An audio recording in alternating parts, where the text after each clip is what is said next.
بسم اللہ الرحمن الرحیم۔ السلام علیکم ورحمۃ اللہ وبرکاتہ۔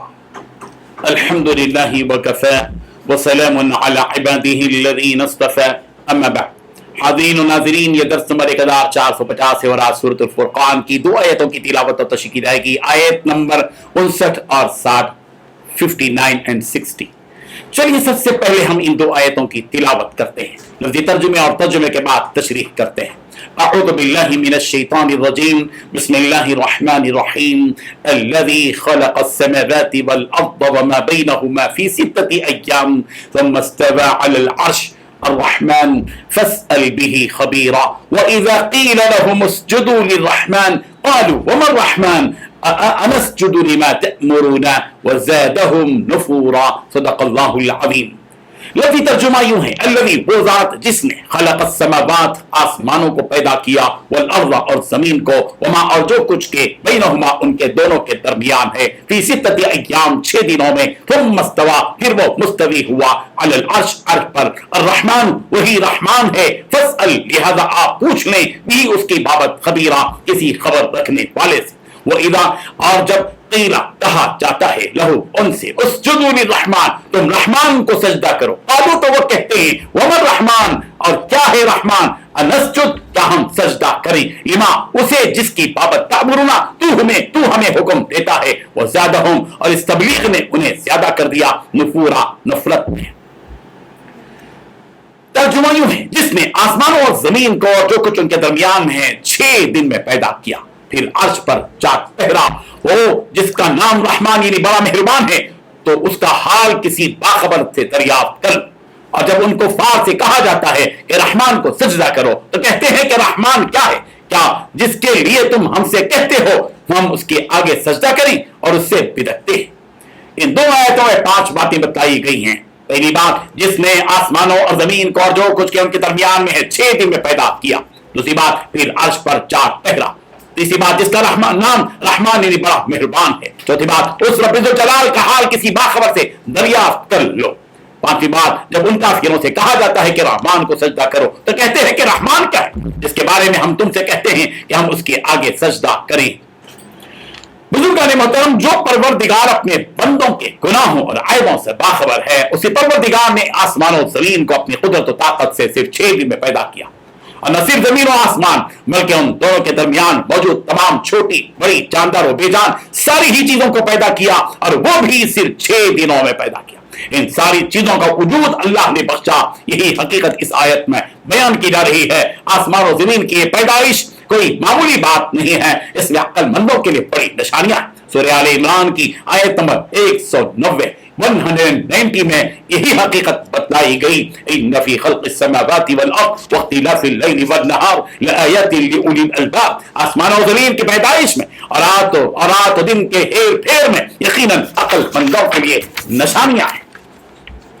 اسی لیے آسمان و زمین کی پیدائش میں غور و فکر کرنے والوں کو عقل مندوں میں شمار کیا گیا کہ وہ یتفکرون فی خلق السماوات والارض، یہ عقل مند آسمان و زمین کے پیدائش کے بارے میں غور و فکر کرتے ہیں۔ یقیناً وہ رب الجلال جس نے آسمان و زمین کا وجود بخشا وہ لائق حمد و ثنا ہے۔ سورۃ الانعام کی آیت نمبر 1 میں یہی بات کہی گئی، الحمدللہ الذی خلق السماوات والارض، تمام تعریفیں اسی اللہ کے لیے ہیں جس نے آسمانوں کو اور زمین کو پیدا کیا۔ سورہ انعام کی آیت نمبر 73 میں کہا گیا، وَهُوَ الَّذِي خَلَقَ السَّمَاوَاتِ وَالْأَرْضَ بِالْحَقِّ، وہی ہے اللہ جس نے آسمان و زمین کو برحق پیدا کیا، وہی اللہ ہے جو آسمان و زمین کا موجد ہے، اسی نے یہ 2 چیزیں اور ان کے علاوہ ساری چیزیں ایجاد کی ہیں۔ سورہ نام کی آیت نمبر 101 میں یہی کہا گیا، بدیع السماوات والارض، وہ آسمانوں اور زمین کا موجد ہے، وہ اللہ ہر چیز کا خالق ہے، خالق کل شیء فاعبدوہ۔ سورۃ الانعام آیت نمبر 102 ہر چیز کا پیدا کرنے والا وہی ہے، تم اسی کی عبادت کرو۔ اس کے بعد یہ بات کہی گئی کہ ثم استوى علی العرش، پھر وہ پروردگار عرش پر جا ٹھہرا۔ اللہ تعالیٰ کے عرش پر مستوی ہونے کی حقیقت سے اللہ تعالیٰ ہی حقیقی معنی میں واقف ہے۔ زمین و آسمان کی تخلیق کے ساتھ عرش پر مستوی ہونے کی بات جس طرح یہاں بیان کی گئی ہے، اسی طرح سورہ اعراف کی آیت نمبر 54 میں بھی بیان کی گئی۔ ان ربکم اللہ الذی خلق السماوات والارض فی ستۃ ایام ثم استوى علی العرش، بے شک تمہارا رب اللہ ہی ہے جس نے سب آسمان و زمین کو 6 روز میں پیدا کیا پھر عرش پر قائم ہوا۔ اور سورہ یونس کی آیت نمبر 3 میں بھی یہ مضمون موجود ہے۔ سورہ ہود کی آیت نمبر 7 میں بھی آسمان و زمین کی تخلیق کے ساتھ عرش کا تذکرہ ہے۔ وَهُوَ الَّذِي خَلَقَ السَّمَاوَاتِ وَالْأَرْضَ فِي سِتَّةِ أَيَّامٍ وَكَانَ عَرْشُهُ عَلَى الْمَاءِ لِيَبْلُوَكُمْ أَيُّكُمْ أَحْسَنُ عَمَلًا، اللہ ہی وہ ہے جس نے 6 دن میں آسمان و زمین کو پیدا کیا اور اس عرش اور اس کا عرش پانی پر تھا تاکہ وہ اس بات کی آزمائش کرے کہ تم میں سے کون اچھے عمل کرنے والا ہے۔ سورۃ الرعد کی آیت نمبر 2 میں آسمانوں کے بند کیے جانے کا تذکرہ جہاں کیا گیا، وہی عرش پر رب الجلال کے قائم ہونے کا بھی تذکرہ کیا گیا۔ اللہ الذی رفع السماوات بغیر عمد ترونها ثم استوى على العرش، اللہ وہ ہے جس نے آسمانوں کو بغیر ستونوں کے بلند کر رکھا ہے کہ تم دیکھ رہے ہو، پھر وہ عرش پر قرار پکڑے ہوئے ہے۔ سورہ طٰہٰ کی آیت نمبر 5 میں بھی عرش پر مستوی ہونے کی بات یوں کہی گئی، الرحمن علی العرش استوى، جو رحمان ہے عرش پر قائم ہے۔ سورۃ المؤمنون کی آیت نمبر 86 میں بھی ساتوں آسمانوں کے رب اور عرش عظیم کے رب کا تذکرہ کیا گیا۔ قل من رب السماوات السبع ورب العرش العظیم، دریافت کیجئے پیغمبر کے ساتوں آسمانوں کا اور بہت باعظمت عرش کا رب کون ہے۔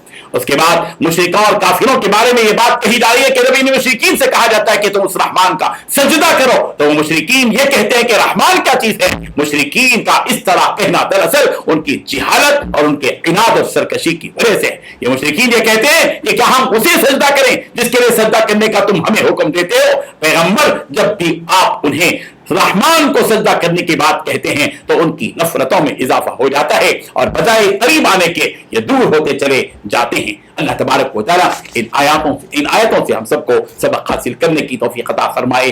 آمین۔ وآخر دعوانا ان الحمد للہ رب العالمین۔